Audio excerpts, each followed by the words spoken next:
the last time that Esila played with this bunch of players, hear me out here, Infinity, Esila was their carry. Esila wanted to, or 3ZL is always going for the Fiora, always going for the Camille, which is currently the meta right now. And back back when that was the case, Chaz was actually the one supplementing and using tank junglers. Now the question for the 300 is, are they going to go back to having 3ZL get a lot of resources and Chaz be put on Gragas, on the tank junglers that can actually set team fights for themselves as well? Yeah, and those questions, those statements can be answered right now as we start the draft for Game 1 of the lower bracket quarterfinals between G2B and the 300. As we swiftly go to the bans, Ashe, Yuumi, Akali removed by G2 Blacklist, and 300 removes Aatrox, Gwen, and Renekton. And that's a vital ban away from Zelia. Multiple times you've seen Zelia, the mid laner for G2B, go back to his default Renekton, a champion that will just be stable in any matchup given to him. The question for G2 Blacklist, are they confident in going for the Camille? Yes, the answer is definitely yes. Camille is definitely a first pick worthy champion right now in the meta. Can go into the Baron lane, can go into the mid lane. And we saw Helios dumpster Carl on this champion twice in a row. Good read from G2B, but a better response from 300 in getting that Riven. Yeah, and now Riven being locked in by 300, this begs the question, what will be the next pick, as Jace will be locked in for this team? Not really a huge fan of Helios going with Jace. If it ever becomes a Jace for Helios, it's not his identity. It's not his favorite champion. Right now, going into the draft here for G2 Blacklist is kind of what we expected. They want Jace to carry them into the next round. And the best champion to carry you when it comes to late game scaling is the Shyvana. Now, they also have one of their favorite picks in getting that Lux for Demon. Demon has always been a menace on this kill shot champion, and it's fairly expected that he will be left on an island in the bottom lane, at least in the first few minutes of the game. Yeah, and 300 answered with a Rakan, and right now, currently, what's going on in the draft is pretty much a mirror matchup with an exception onto Jace on what role he would go. Right now, going into the second phase bans, though, Gianna will be the target by the 300, and Kha'Zix to be answered by G2B. True, and then Soraka would be the follow-through, because if you ban away the Janna, you ban away the Soraka as well. That's how it should be if you are facing against Orthros. No, they're deciding against that. They're taking away another Celiat stable champion. A good read from 300's Coach Kaigu. Then again, for G2 Blacklist, one thing that's really surprised me right now for the draft of 300 is that Exocen is not on the Galio. He's going for the Rakan. And we saw how effective Exocen was on the Galio, on the Rakan.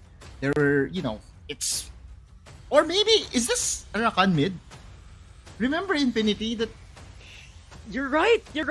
Helios went for a toss-up in the draft last year, or 2 years ago, when it comes to a Rakan mid lane going AP. So that's the question. Is this going to be a toss-up once again with the 300? Are they going for that risk?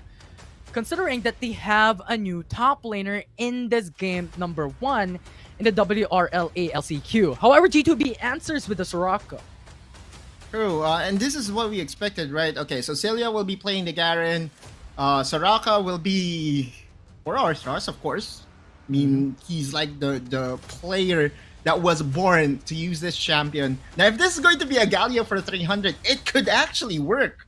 Now, okay, hold your horses here, Infinity. Is this going to be a Galio? No, okay. No Helios Rakan mid lane in the meantime for game number 1, and we are going to have a more stable pick. That's going to be the Jax, most likely going to the Baron lane. So it's kind of clear what is intended, or what is the game plan here for 300. They want Exocen to be the playmaker still on the Rakan, and you have a 3-headed Cerberus, 3 people that really needs resources in the Riven, Jax, and the Jace. Yeah, for sure. And you talked about 300 being Jax, the stable late game champion that could scale really, really well, and Rakan being used by Exocen to set up fights. How about G2B? How can they play this out to match up against 300? this is still what we have seen from them in their wins, right? They are going to put Celia as the stabilizing factor, wait for Jace to scale up. Now, the only concern that I do have for G2B's lineup in their previous iterations is who's going to face check, but that's not going to be a problem anymore for G2B. They have a Garen. They can ask Garen to face check those dark areas where in the dark areas that 300 is really very good in utilizing. So to me, this draft overall by G2B on paper, I'm liking it. Yeah, and they've won through and through, and it's just shown us how beneficial this Shyvana has been so far for the team. So expectations are quite high for both these teams right now here in the LCQ for the lower bracket quarterfinals, and I'm excited to see game number 1. Overall, Shyvana would be the expectations and Garen to be that stabilizer, as you stated, for this team. And you know what, Oculus? This is going to be a vengeance game. This is going to be the same history that we've seen that could change a bit if good things can happen for G2 Blacklist. I don't know what to expect. Of course, I mean, we can say in theory 300 is knowing what they're doing. It does know what they're doing, right? Having a very, very late substitution. When we talk about the impact of substitutions in the game of Wild Rift, it's definitely up there, right? Infinity. But the good news is 3ZL is no stranger from the playstyle of Helios and company. He has been a teammate of Helios and Chaz in their first iteration as RRQ back in 2020. So it's just going to be all the same. Now the question is, will Carl redeem himself? Remember, he was the one on the losing end against Helios, but now he's facing against 3ZL. Can he match up 3ZL, or is it going to be the same news altogether for 300? We'll see, especially towards this game number 1, a lot of questions, a lot of statements, a lot of expectations are being brought in the air for both these teams. Once again, remember everyone that 300 was the team who brought G2 Blacklist into the lower bracket in the Philippine qualifiers. And this is pretty much a revenge matchup for G2B if they can bring down the previous kings of Wild Rift. And this is actually a borrowed playstyle by G2B from PSO. When PSO dumpstered 300, what PSO did was to send Garen over to the Dragon lane and send their bottom duo onto the mid lane. But 300 just has shown that they can actually do a very good adjustment. Was able to take 2 camps away from Jace. That's huge. Oh, this is really clever. Look at how 300 is playing this out. Jace is in peril here. Has no information. Exosen is ready to go. They're going for the grand entrance, followed up by Chaz. Uses up the flash. Jace is dead. First blood secured. And that's huge for 300. Again, you cannot make the same trick against 300 with the experience, with the coaching that they have.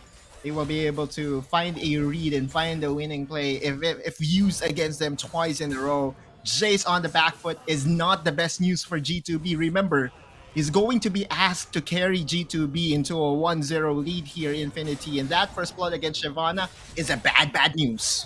Yeah, and right now as well, we're going in for Helios, roaming around the map. And there's a lot of expectations being set right now. Jay's dying first in this game is not a good statement for G2B, but looking at top side, it's the pressure that Carl is producing onto 3ZL. This is your question a while ago, Oculus, and they're diving in. Carl is going for the confidence play. 3ZL is very low. Used up the flash, get the last hit, gets the kill down, but instead the trade back is secured by EXO.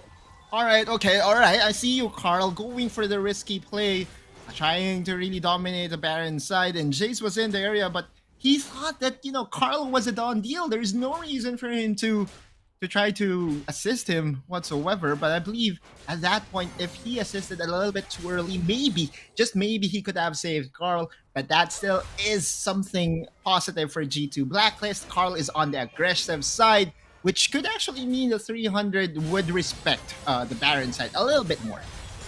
Look at the presence of Chaz though here in the bottom lane. Silhouette is overextending. No flash. Now, Chaz is going through, diving in, chasing Silhouette down. 1 HP. That's going to be 1 hit. Regen? To get that kill. The Mash and Justice will not connect. 300 will secure their 3rd kill of the game. 3-1 here, Infinity. And the good news, at least for G2 Blacklist, was they were able to use the final spark to clear some minions here in the bottom lane, but that does not stop the 300 in marching forward with a cannon minion still available. This could just mean 2 more tower plates for them. And this is huge because this is like, I don't know, this is the same playstyle that PSO did against 300, but 300 is saying that if you're going to copy what was done to us yesterday, it's not going to have the same level of success. And it's an understatement here, Infinity. This is just a stomp from 300 overall. For sure. And right now, however, the good part with what G2B is doing is they're punishing Jax. At the very least, they're delaying how scaling would work for this specific player, for Esila, in the top lane. Look at the gap between the top laners. It is 400 gold, and so far, that constant pressure is doing them benefit. True, true. But remember, if you're the Jax, all you have to do is to, you know, cook. As we say, let him cook, right? Wait a minute, Carl. And roam from 300. Carl is pinned down, however, that will not be an all-in for 300 as they opt to go back. Right, and 300 was actually successful in breaking the tower in the bot lane. Marky in the area still has flashes available for both Chaz and Marky, and I don't think Carl has enough tools to go against 2 people. Yes, Orthros is there, but just, you know, for some heals, not for any damage. 13 seconds away from the first objective, and with the first brick or first tower already destroyed here, Infinity, I don't think the value of this Rift Herald is the same as the other games. And also knowing G2 Blacklist playstyle, kudos to Coach TG, he said that if they are playing Shyvana, they often go for the dragons rather than going for the Rift Herald. But at least now G2 Blacklist is saying, you know what, I know, or they know that 300 might be in the area of the dragon, so they're going for a split. Celia in the front and going to silence Chaz. Chaz can't do nothing. Stuck. Jungler's gone for 300 and G2B punish this team. Wait a minute, I didn't expect that, and 300 definitely did not expect that either. Demon going for that light binding, not going to catch Helios, and that's going to be huge response from G2 Blacklist. Chaz still has the flash available, was not able to use it, and now G2 Blacklist wants to force this dragon. The only caveat for G2 Blacklist is that they don't have Dragon's Descent anymore. And so they are going to be forced to surrender this Infinity. 300 will be able to get a dragon. It's just an equal trade 5 minutes in. For sure. 1-for-1 objective trade, but just an additional kill for G2B. But however, you have this gold coming through from Marky, getting that gold play just a bit. So pretty much at this point in time, it's even level playing field for both these teams. Yep. And if you are a fan of G2 Blacklist, you want what's happening, right? I mean, at least Jace was able to get some stacks. Remember, he started this game 0-1-0. But I guess it's kind of expected because the jungler for 300 is not as aggressive as Eason, Kha'Zix. It's a Jace, yes. Damage is there. But compared to those two, the pressure is not really parallel. Now on the top side, we're seeing here Carl versus 3ZL, but look who's up here. You have Exosen. Yeah, and you also have the mirror rotations coming in for Artros, so if ever a fight occurs, this could be a 2v2, and it's just a matter of time. However, I really do like how 300 has the pry in the bottom lane. What I was going to say a while ago was they had the advantage onto the dragon objective, so it was an interesting play from what we've seen. However, right now, put me on expectations, Otelus. In the following minutes, what can we see in this game? There will be a stalemate for sure.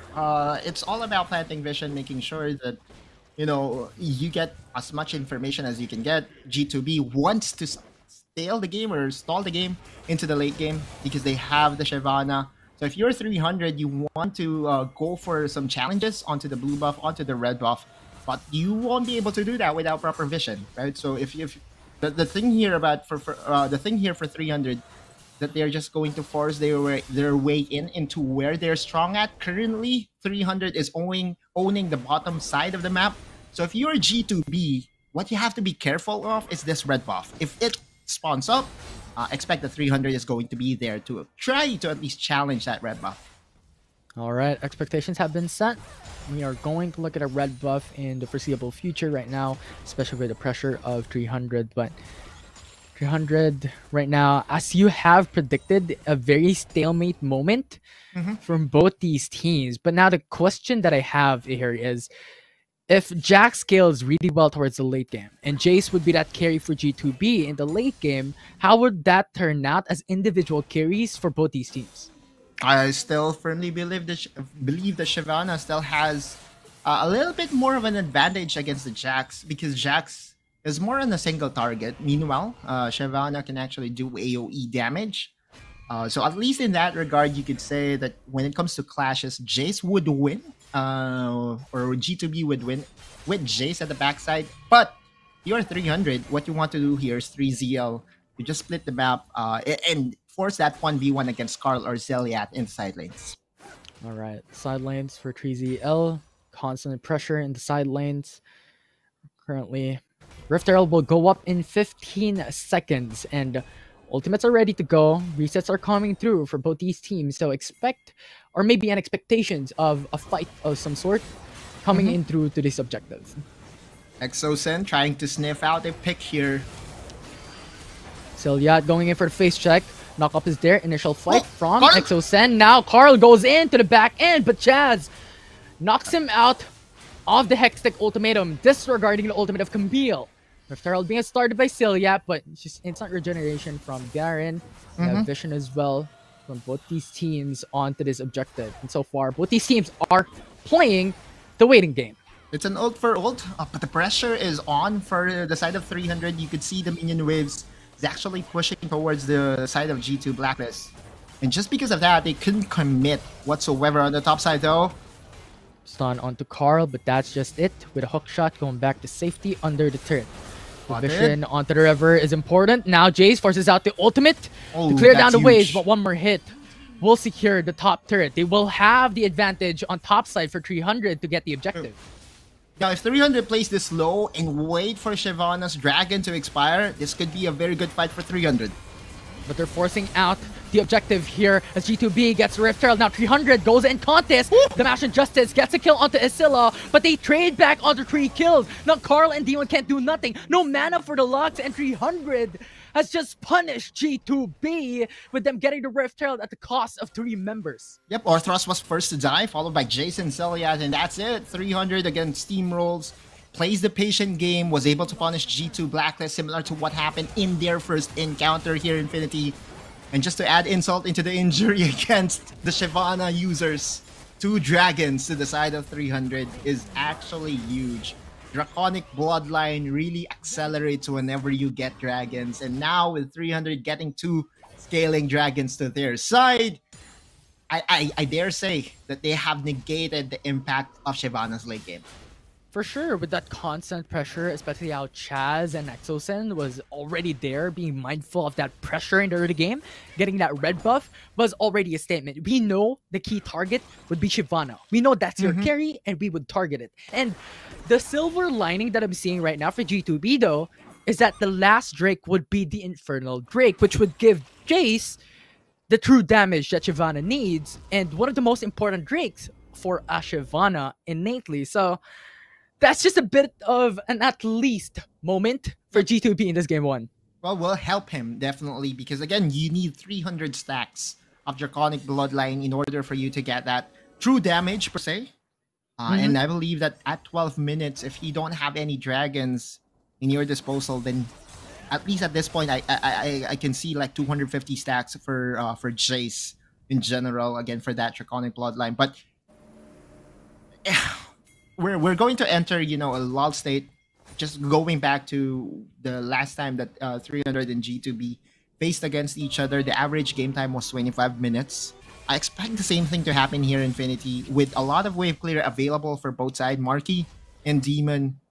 Plus, I would say the risk aversion of both these teams. They don't want to go over aggressive because they know how punishing that can be for both sides.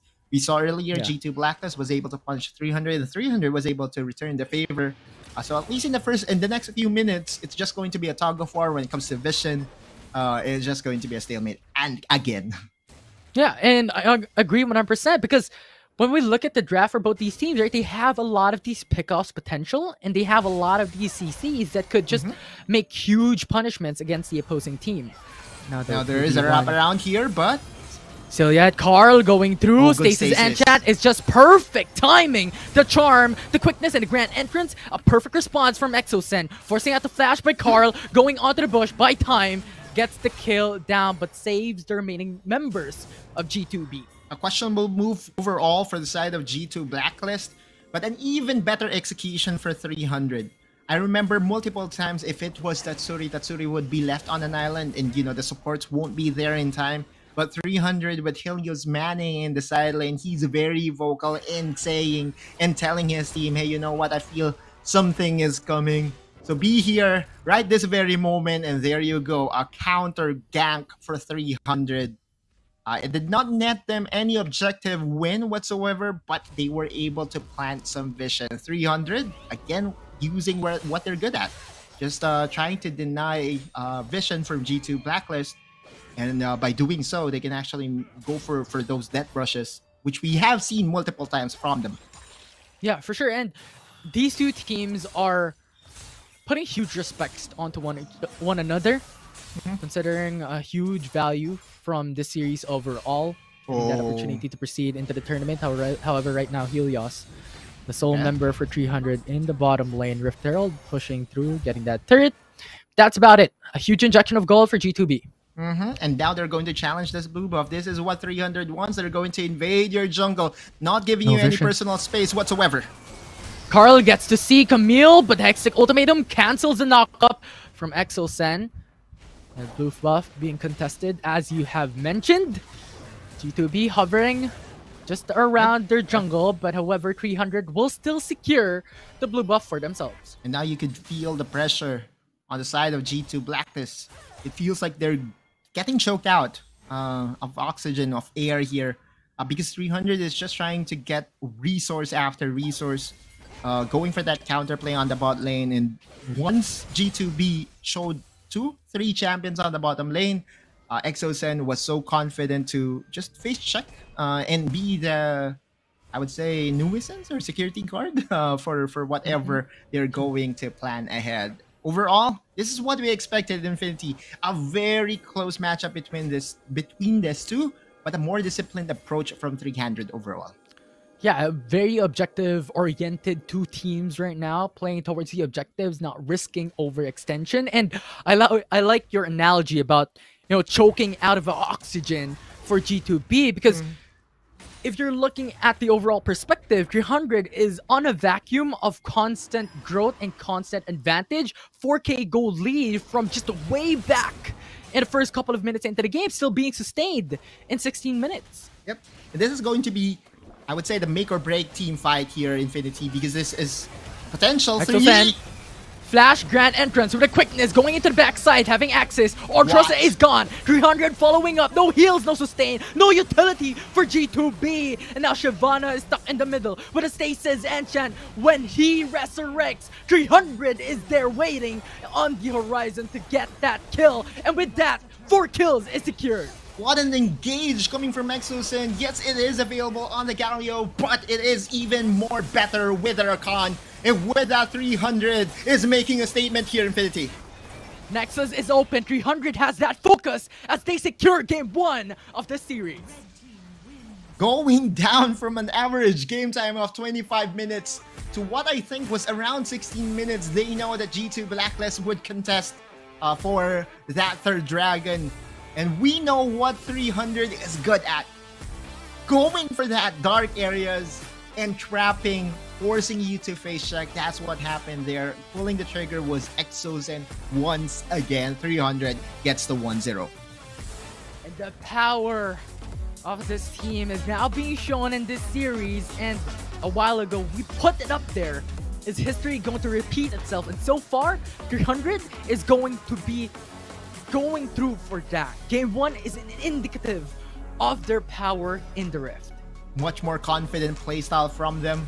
Feels like they have read G2 Blacklist's playstyle from the previous wins that they were able to garner. This is the lone positive that I saw from G2 Blacklist, in where it was actually Demon that was able to get that very good light binding. I missed that one out live, but the good part is that we have a replay to see multiple attempts from 300 to decimate G2 Blacklist that turned out to be a success. Yeah, and when you're looking out all through these highlights, it's just the constant rotations of Chaz in the early game up until 10 minutes that showed advantage for each and individual lanes. Exactly, and it's not just Chaz, it's also Exosen, right? His presence in the top lane, his presence in the bot lane was key to them. And again, this is showing the same level of 300 that we expected them to be at in this full qualifier tournament, in this full LCQ. No one expected them to be here in the lower bracket, but as they say, this boys loves their lower brackets.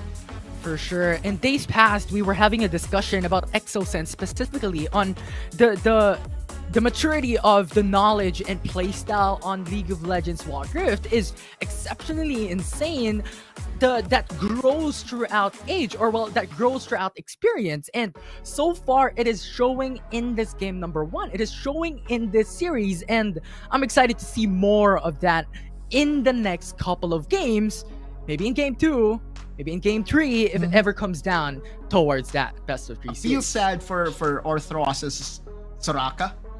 It felt like, you know, he was not even able to do a thing in clashes because he was the focal point on all the engages by the MVP, by Exosen. Exosen, again, the living GOAT of the Philippines, League of Legends to League of Legends Wild Rift, ever so relevant.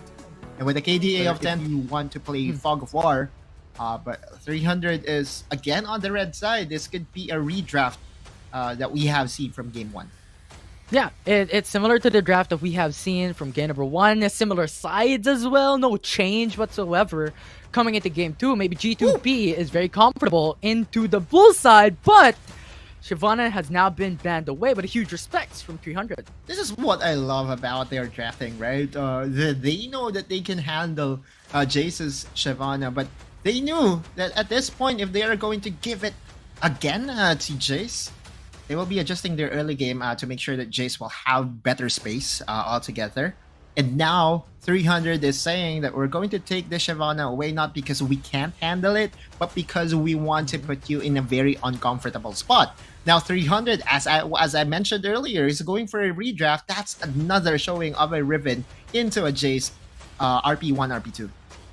Yeah, and I just want to point out that when it comes to how 300 has been playing this, because Helios is previously top lane, going to mid lane, Exo from mid lane to bottom lane, right? These flexibilities across the roles of these individual players enable them to go for these type of flexible picks, and it is showing in their draft, and it's amazing to see. And as for G2B, they're now going into Renekton and Camille for their first 2, similar to what they did in game number 1. I was trying to guess what the third pick is going to be, and I did whisper a little bit that it could be a Janna angle.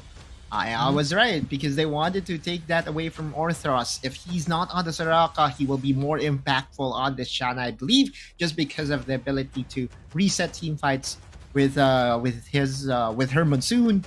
But now 300 just going back with what they were able to utilize effectively earlier in game number 1. Go for that Rakan. The 3-headed Cerberus of 300 is just unleashed. Yeah, and now they ban away Zeri though for 300. Is there any reason why this is such? They expect Demon to be on the marksman side because again with Janna, remember back when we were casting WCAO, Wild Circuit Asia Open, not really casting but co-streaming it. I remember a playstyle by Live Sandbox LSB in where they always have Acrobat and Noth with Janna paired with a marksman. I remember it was an Ezreal, so do not be surprised if this will be an Ezreal for Demon. All right, we'll see. Expectations are set. The bans are already done. Zeri, Lux, Zed, Kha'Zix removed from the champion pool. Now, what will the next pick be for 300? Let's go for Jax again. I just don't see a response whatsoever for G2 Blacklist. Oh, Ooh, Corky for Mr. Marky. A different pivot from 300 compared to game number 1. And as for G2B, still going to be a question as Ziggs is open. They lock it in. Yeah, this is actually surprising because if you were to ask me, I thought that was an angle for Marky to go with his most played champion in the Ziggs. But turns out the G2 Blacklist will be the one to utilize this Ziggs and to pair and to make things more easy for G2 Blacklist. They have the Vi, Camille, and Ziggs in their lineup. That means that all they have to do is to press their ult, and it will be very beneficial for them here in Infinity. Yeah, and it's crazy to imagine because looking at face value of the draft of G2B, they have a lot of these pick-off potential. Carl has the Hextech Ultimatum, Jace with the single targeted stun, you have Demon Satchel Charge, Artra's Ultimate, Zilia with the Tornadoes. It's just too much single targeted CCs that we can expect a lot of benefit later on to the stages if they want to pursue on to play some ganks. And also now, just to answer everything G2B is throwing at 300. 300 is saying, hey, you know what? We're going to borrow one of your old playbooks, right? Going for the Shen, playing him on the weak side, and making sure that whenever you go for oh, I'm sorry, I stand corrected. It will be Chaz on the Shen. I did say if they play with Esila, Esila will be the one to carry, and then Chaz would be the tank jungler. The tank jungler for Shen, for Chaz is there for us. So what is there to expect? I don't know anymore. This is G2B versus 300. Let's just enjoy the show. Yeah, for sure. And I think this expectations that you have set a while ago, right? Being a tank jungler coming through for 300 and having a carry top lane for Esila is something that you have stated a while ago. I don't know if you're a prophet, if you're just a megamind. How do you do this, Otto? I think it's more of back when I was reviewing. Okay, back when I was reviewing the first iteration of RRQ, they played the same playstyle over and over again that I expected it to show up when now fielding. You know, it's the same player. Esila is very resource heavy when it comes to his playstyle. So yeah, let's just hop onto the game and see what's going to happen onto the G2. 300 versus G2B. Game number 2, match point already for the team that has dominated G2B in the past. We're now here looking for another win. And we'll just see if G2B can make it through to game 3 in this best of 3 series. Just fun fact here in Infinity, I actually had Chaz as the best tank jungler during his first season here in the Philippines. Lo and behold, he's actually not just good with tanks, but altogether like with other champions as well. So I was kind of wrong in that regard, but it still remains true. This Shen will still be effective on Chaz because I know his ability to to really gauge the potential of his engages, and this is actually good for 300. Now, we also saw from earlier, was that a steal? No. So we also saw on the mid lane that Helios was actually getting the better end of the trades here in the mid lane. This is also a very problematic thing to watch for G2 Blacklist because Renekton going against the Jace is actually very good for Jace, especially in a short lane, especially in the mid lane. Yeah. And this is what we have talked about a while ago, how G2B has so much single targeted CC potential. And just that fact enables them to roam around into the mid lane with Orcras roaming at the same time with Jace going for potential ganks. It's just too much of a pressure for 300. So we'll see if that can take effect soon. Yep, but Orthros is the first one to rotate. And the first one to rotate in the Wild Rift often gets rewarded. This is what we saw here. G2B going to potentially dive the top lane. Grand Entrance knocks up onto Jace, but no damage to follow up. This is only a level 3 state for each and every single player at this point in time, so no ultimates to follow suit. But actually, what a help by G2 Blacklist. They helped Helios. They know that Helios just was winning multiple trades against this guy. And so they sent Orthros right away. Jace, by the way, is playing utility right now. He's not going to carry this game. But interestingly enough, his keystone choices is still on the carry side. Oftentimes we see Vi on the aftershock rather than Conquer, but at least Mhm. in this game, G2B is saying that, you know what, Jace may be on a utility champion, but he's still going to dish out damage. Yeah, and I think that's a bit understandable considering that Demon is the only one who has their long range AP carry per se for G2B. So having that extra bit of damage would help them quite a bit in this game number 2. And now the teams are already level 5. Paint me a picture, Otarus. What can we expect now that ultimates are ready? Explosive team fights overall for G2 Blacklist. If I'm 300, I'm going to really avoid this level 5 team fights because they have a very easy to execute, or better yet, just get priority. If you actually get priority, it doesn't matter if they have good ultimates because the waves will be pushing onto their side, which means that you'll have access to vision as to where the team is going to come from. So yeah, for 300, the goal is for them to not challenge this 5v5 of GT. And now 300 and G2B has a 2-man roam with rotations of support in the mid lane, just guiding each other for Helios and Ciliat. As we have mentioned, or as you've mentioned just a while back, that Helios has significant advantage up against Ciliat when it comes to that individual matchup in the mid lane because of just the range advantage and lately of this specific champion. True. And 150 gold is not too shabby, I would say, against Celiad. Celiad was actually commendable in at least holding the fort.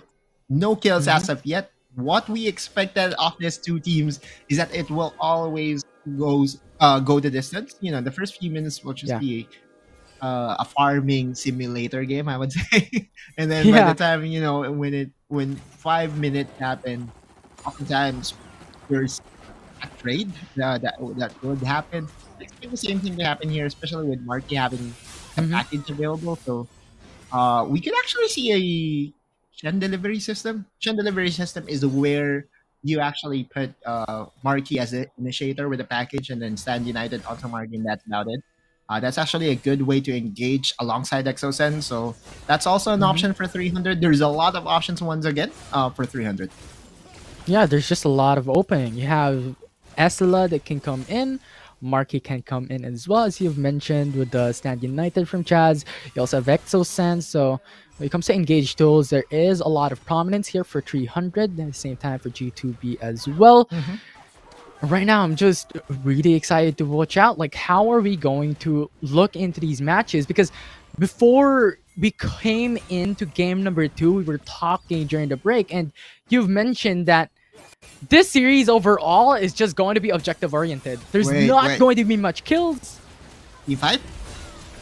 Could potentially be the flash stun coming in from Esla, going through the contest. The Rift Herald. Ciliat is already down. Exosen initiating a fight, and Jay's forcing out the flash to go and retreat. Marky gets the finishing blow. They take 2 kills from that team fight. What an engage coming from Exosen, and they noticed that Carl was so far away from the team. It was not a 5v5, it was a 4v5, and now 300 is now setting their sights over to the Mountain Dragon. Still has a lot of HP. Carl is here. Would try to delay this. Orthros is on the backup. Jace is too far though. Now Carl trying to get that steal in, will not be able to pursue. Exosen being CC'd, that is good. They get the kill. The trade is there for an objective and a kill. We'll see how this will turn out because that is fantastic from G2B. That's crazy and very unfortunate for Exosen, by the way, because that Howling Gale coming from Orthros, I believe that was the max distance that Howling Gale would be able to distance. Or would be able to travel to. And Exosen, at the very last moment, got clipped by that. And just because of that, G2B was able to regain some tempo.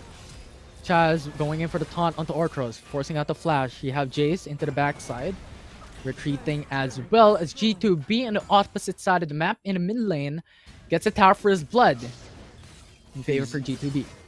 3ZL, meanwhile, was given the time of his life to just farm some tower plates on the top lane. May even be able to at least get this tower down to 40% health. Maybe even 20% health. So overall, still is a very even game. You could see that G2 Blacklist was able to destroy a tower. Meanwhile, 300 was able to get a scaling component of the Mountain Dragon.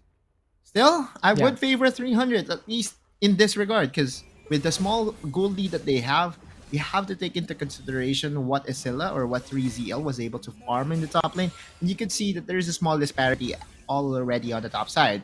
Just, a measly 500, but still is a very good one, especially when it comes to, skills mashup as such as this. For sure, especially with considerations of Esila and Carl always going for an individual matchup, considering that they are side lanes, they are on the weak side of the map, so that is a significant advantage. However, here in the bottom lane, we're going to have a 2v1 with G2B going to lock in onto one, but Chaz goes through into the bottom lane for that ultimate, but a knock-up might just have saved GZL's life, and now Chaz go for the two-man taunt to attempt a retreat. Jace is there as well, coming to the rescue. Jace forcing out the flash over the wall. Exocent following up with the grand entrance onto Demon, but in the end, no trade back. What happened? What a way to make himself introduced once again for the side of 300. 3ZL with a crazy outplay. Outmaneuvering 3 people to get that trade, even trade. That's a 1-for-1, and that's another positive for the side of 300. Again, that's Chaz for you, right? That's the X factor of having that Shen stand united available for you in your squad. And although it was a 3v2, Chaz was tanky enough to just survive. It was not a 2-for-1, it was a 1-for-1, but overall, G2 Blacklist still was able to, no, they were not the one that was able to get the tower. It was actually 300. Jace, Vault Breaker onto one. The Mega Inferno Bomb produces damage, but not gonna pursue as G2B gets a Scuttle. Small win. Vision for the Rift Herald. Demon, by the way, is cosplaying as Marky this time. We saw Marky being able to dish out the maximum amount of damage, or he was the highest damage dealer during game number 1. Expectation is Demon to replicate this on G2. But this is going to be an explosive fight. Rift Herald being started by G2B. Exocen is on the front lines for 300, ready to go. The target is Demon. We'll see if they could actually secure it. Now the Howling Gale will go in for the knock-up. We have the front line going into the backside. We'll be able to kill down Exocen as G2B has the advantage, and they get the trade back. A jungle traded for support. Another 1-for-1, but Jace was able to secure the Rift Herald. You know who was responsible in making sure that secured that Rift Herald was to be secured by G2B? It was none other than Orthros. Orthros once again just surprises me as to how he uses and how he utilizes the positioning of his Howling Gale to make sure that 300 would second guess themselves. Selyeth though, 2v1. Stuns onto Helios. Chaz is there, so Selyeth has to play it safe. And both teams are safe. Again, going back to my point, we have Orthros again. That's Janna. was able to, I don't know, I it shows, right? I'm a huge fan of this guy. And just the ability to really impact the game by a very well placed Tornado. Did actually help a G2B a lot more than it should be. If it was me, if it was other Janna players, maybe it wouldn't hit. But now there's another objective to fight for. G2 Blacklist, again, when it comes to ease of execution, it's a lot easier for them. But one thing's different now for 300 is that they have the package available for Marky. So this could be another explosive fight. 11 minutes in. Yeah, for sure. That can cut throughout team fights. And you know what? I have to add that Orthros is just built different. His skill shots are like point-and-click CC. So we'll see how that would turn out right now. 300. Almost getting the objective. Ocean Drake will be secured. And right now, they turn around, getting for that objective. Demon is there, being the target of 300. Will be able to secure back to safety. But in the end, 300 was able to secure the Drake and the jungler of G2 Blacklist. And the fight was over before it even started. Jace was caught out of position by 3ZL, like so said. Just a small high tap from Orthros, but then again, 3ZL making sure that his presence would be felt at least here in his series debut once again for the side of 300. Helios and Chaz, tag team, will be able to break down this tower, no contest whatsoever. Then again, I just want to, microscope on what 3ZL's impact there was. He was able to get Jace's head before the fight even started. That's a huge swing for 300. Yeah, because immediately, I mean, as everyone knows, if you get the jungler, there's no smite. If there's no smite, it's so hard to get that steal in. So, commendable play coming in from SLS, who stated a really, really good target, especially when it comes to objective takings from this specific team. But right now, 12 minutes into the game, everyone has built onto their 2 items right now at this point in time of this game too. Is there any more expectations that we can set here, Autolus, especially that Baron is coming up soon? Yeah, I just want Jace to build some tanky items because right now, his damage Vi isn't doing a thing. I mean, it's setting up a fight, that's good, but it's not maximizing the item choices that he has. Exo Grand entrance with a quick entrance coming into the back end. It's just so big, and 300 will lose their jungler, but they're still opting to fight. It's Essela into the front lines, going to go for the up flank. He gets the kill onto Jace, and Celia to follow up. In the front lines once more, Essela wants to go for more. It's just too much damage being outpoured by G2B, and Artros still able to get that final shot onto Marky. That's huge. That's important because overall, that's a 2-for-2. Should have been a runaway for the side of 300 again. 3ZL. My God, this game has just been too easy for 3ZL. Yeah, and GT is in this game really wanting to go for that game 3 because so far their playstyles are magnificent. Right now, though, 300 has 2 Drakes already, and yesterday we were talking about like dragon accumulation, objective accumulation. Yep. 3 dragons, if you have it in the bag, it's so hard for the enemy team to be able to oppose you. And now the question is, how would G2B play towards that specific statement and that specific indicator to turn things around? They have to go for picks. That definitely is what their draft is all about. But oftentimes, as we have seen, whenever they attempt to go for picks, the answer is just one skill coming from Chaz. One stand united is what's needed to just negate every game plan that G2B has. So, to answer your question, it has to have... It has to be by 300. So a couple of mistakes from 300 would be able to help G2B go back into this game. We'll see. Celia in the front lines going for the stun onto Helios, but in the flank, we have 3-man response coming from 300. Now Camille forced to go for the Hexic ultimate and buy time, but Chaz has already finished him up. Right now, 300 has the advantage coming into this fight. You have Exo Grand entrance over the wall. Artros with the tornado will be able to disengage 300, but at the end, it is a 1-for-0 trade in favor of 300. Fight's not finished. They want to take down this tower. That's a very good shield onto the tower, but that's not enough. 300 will be able to secure another objective for themselves. Just a quick trivia for everyone watching. Out of the 8 kills, 3ZL was responsible and was able to participate in 7 of them.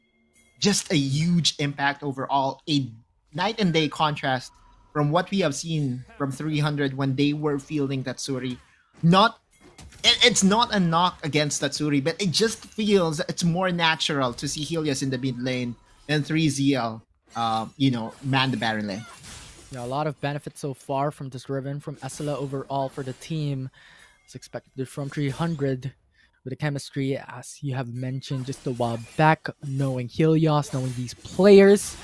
But Essela, there is an already established connection between each and every player. And right now, once again, the Infernal Drake is up. You've mentioned how 300 has to secure it. If they do, it's an objective that is great. And now Stasis Enchant immediately forced, canceling the ultimate of Jace. They have to force it now. Almost all, I mean, that's 2 ultimates down for the side of G2B. What's been a dark area for them is just darker now. 300 has their sights onto the dragon. 3k HP remaining for the Infernal Drake. Now you have Jace coming through, but 300 is still going to secure it. And now G2B is attempting to go back because Jace is gone. They are at a man disadvantage. And now with a package of Corki, will be able to cut down the team. 300 securing another kill. So much value from that fight. 3ZL trying to sniff out Carl in the process won't be able to see him. Look at this, 304 man strong. The average game time out 25 minutes. Feels like G2B is in a big trouble here. Infinity. We'll see. There's just still a huge wave clear by Demon in the Ziggs. We'll be able to push back 300 on their push attempt in the mid lane. It's just so easy, and now 3ZL is winning the 1v1 against Carl.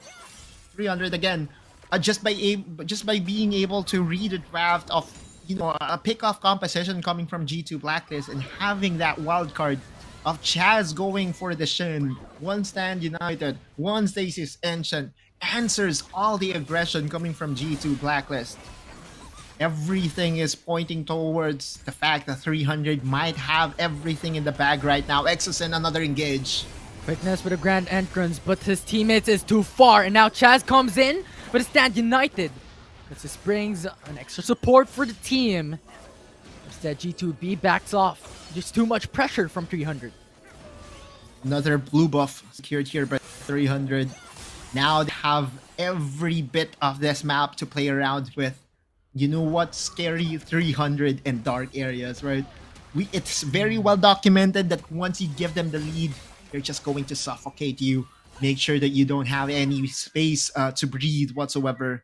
Look at Jace. It's just so sad for him. He tried to look for his red buff, but lo and behold, it's already gone. Yeah, it's just so hard right now. And what we have established a while ago with 300's key takeaways or key components of winning this game so far has been met. 7k goal lead in 18 minutes, 19 minutes with 3 dragon objectives and 5 turns down the bag. Ilios? It's really scary. Now going in for the ultimate as well, but Jace with an immediate stasis enchant cancels the ultimate of Vi, and right now G2B is on a pickle. They have to force a retreat. Cilius and Ortros is already gone. Jace is 1 HP with no jungler's objective is up in the air, but 300 doesn't care about the objective. There is the end of the game. Winning that team fight could state a win for 300 in this series, and G2B, Carl, the only one left to survive that fight, is here on a defense, but 300 is here to win. They're locking on the Nexus and they're beating it down. They're breaking it down. No way! You don't have to do this! On the Nexus. As they win this series, they proceed into lower bracket semifinals. Congratulations to 300, but I don't know. I mean, I didn't like the last part. Just felt so wrong. But there you go. Congratulations to the 300. It's not their last series. Meanwhile, on the other side, G2 Blacklist would have to bow out of the competition. Again, this is the lower bracket. The winner advances, the losers gets eliminated. And with that, 300 with a very dominating showing. Games 1 and 2. 2-0, flawless victory for them. Yeah, and once again, the playstyle of 300 being objective oriented, Exosen being very present across the map overall has been showing, and Chaz to be the same thing. Look at this outplay coming for the ZL. Again, that small amount of time that was bought by the 3-man knockup. His third broken wing was actually enough for 3ZL to buy some time for his teammates to be there for him. But overall, again, what a draft overall by 300. It just answered everything that G2B wanted to do at the first few minutes of the game. 3ZL, looking at his impact overall, a very good, a better showing overall from 300 squad. Just comparing it with their time against with Tatsuri, it just feels more natural to have Helios back in the mid lane. Yeah, and it is his home ground. Mid lane has been his role for quite a bit in the second year of Wild Rift Esports, wherein Helios and this team specifically dominated the whole scene. Not just regionally, but also internationally. And right now, just the experience overall has been showing in this game, in this series. It's not the hot take, but the reason why I don't want, I'm not liking this is because G2 Blacklist has been, what should I say? They have had their own fair share of journey as well. And it's all about respecting the players overall. I'm good friends with both squads, and I just felt that this was so unnecessary. I don't know. Maybe you can at me if you don't agree with me, but it was unnecessary. They already won. I mean, there's no. What's your take? I don't know. I mean, what's your take? I don't know. Was it fun? I don't think it was. I don't. But right now, though, yeah, 300 has won the series, and they proceed into the lower bracket semifinals. And they're now going to wait who will win the lower bracket quarterfinals as well, to then battle it out to proceed into the lower bracket grand finals to match against Persis Esports. True. That's what's going to happen next. That will be Chasing Dreams versus OBA, a Taiwanese team.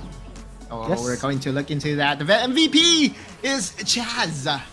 You can actually give it to Chaz or 3ZL, but I feel that Chaz, again, the champion itself, and being able to utilize another playstyle for 300. Remember, 300's jungler, Chaz, was known for the moniker Chazix because he's a very good assassin player. But there you go. I mean,